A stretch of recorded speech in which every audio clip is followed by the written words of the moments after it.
po několika týdnech dosti pracných všelijakých veřejných vystoupení a podobně, že se mockrát skloňovalo, že tedy Kunštát je místo básníků, ale vždycky se jmenovali jenom 3 a na jednoho se zapomnělo. A tak jsem si říkal, že to tedy ještě v souvislosti s těmi mnohými řečmi se o tom zmíním. Básník, na kterého se zapomnělo, se jmenuje Jan M. Tomeš. To M je zkratka pro Marius. Autor se vždycky velmi zlobil, když říkali Jan Mária nebo Jan Mário, ale on byl Jan Marius Tomeš. A co nikoho jaksi dlouho už nenapadlo, je to nejstarší žijící český básník. On je taky kunsthistorik, že? Ale jako básník jaksi jeho jméno známější. Tento rok oslavuje 97. narozeniny. Kdo z vás si na něho pamatuje, tak ještě před 5 lety, nemýlím se, byl to v Kunštátě jezdit nakupovat autem. Jo. A navíc se vyznačuje tím, že si pamatuje asi 100 českých básní, především z konce 19. století na zpaměť. Jo, ale že dokonce přidává ve svém věku ještě najednou nová čísla. Ne, že by se to učil, v 97 se asi nikdo už neučí básničku, jo, ale vynořili se mu prostě spoda. No, vazba tohoto básníka ke Kunštátu je velice úzká, poněvadž on tady strávil, zdá se, pár let dětství, ale rozhodně léta jinožství a později rozešlo to nekonečně pobytu. Jeho otec byl místní notář a bydlel za školou, kde je takový v takovém rustikálním stylu taková vila, bych řekl. Jo, tak to bylo sídlo Jana Tomeše. On později pobýval v Praze, ale zase býval z Husta zde a posléze v Brně. A pak opět v Praze teda.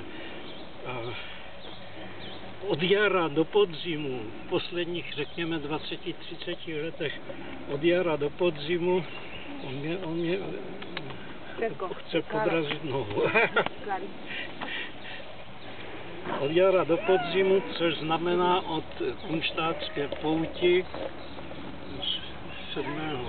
května tedy do svatého Stanislava do Halasova Kunštátu, což je v říjnu, tu vždycky bývali. No ale paní je trvale připoutá na kroužku, takže ty pobyty pominuli. Jinak dílo jeho je velice dobře zapamatovatelné, jsou to pouhé 4 sbírky. První má velice pěkný název Klubko Ariadnino, následuje dlouhá báseň, která se jmenuje Za a 3 tečky nebo bez 3 teček. Další sbírka se jmenuje Ruby, tedy ne líc, ale rub věcí. A to, co má tedy vazbu, a to mě tedy taky fascinovalo, že to má vazbu s tímto aktem.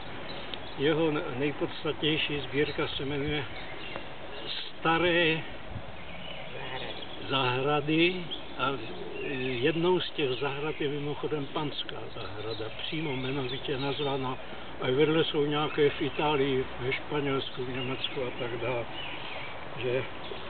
Takže tím je ten Kunštát taky, řekl bych, posunut do velice krásné společnosti.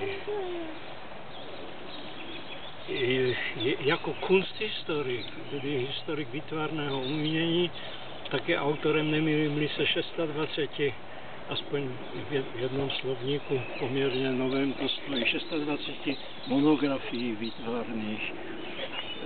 některé jsou, řekl bych, skutečně nejpodstatnější, co byly řečeny, třeba o Slavíčkovi, o Kokoškovi, Kaván, ano.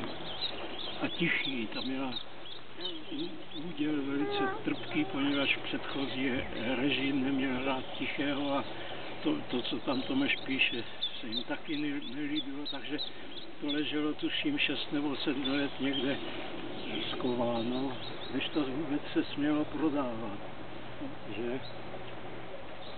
No. A tak jsem se trošku podíval do jeho básnického díla a hledal jsem stromy a zjistil jsem, že jednotlivé stromy jsem našel broskvoň, není to broskvoň náhodou.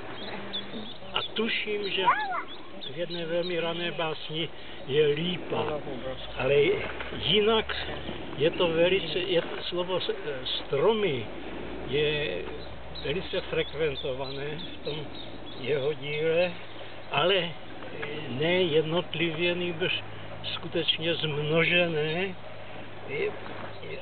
jako zahrady.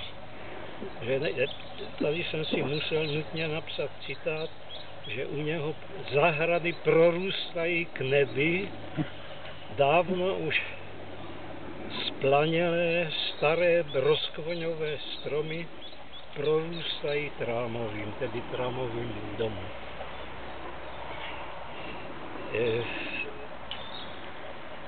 Potom teda, ale kromě toho, že tedy stromy se tam vyskytují, tak je tam druhé frekventované slovo jsou aleje.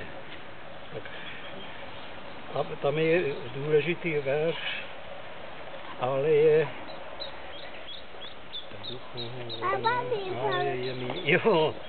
aleje mi nejde nikdo. Že je v tom tedy takový stesk pozdní. No a podle mě je citát nejpodstatnější je, že ta verš, kde stojí, ale vždy na dosah, že je tedy, ale vždy na dosah mezi haluzemi. Tak to mě definitivně řeklo, že musím toho tady připomenout. A tak mě napadá, proto jsem se tady tak horlivě ptal, co to je za strom. Napadlo mě, kdybyste třeba uvažovali o tom, já jsem si to myslel, že všecko je jeden druh, no ale i tak, jestli by se prostě tomu nemělo říkat Tomešova slivoň. že někdo se sejde u Tomešovy slivoně. Vyděláme No, tak to je... Takže to víte, jak se jmenuje. Ale to ještě neznamená, že se to odsouhlasí. Teď už se to odsouhlasilo. Tomešova.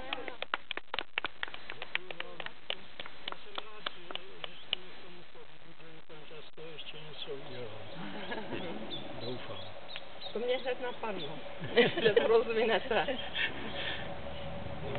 Ale musel jsem si celé dopoledne to číst, přestože to znám důkladně.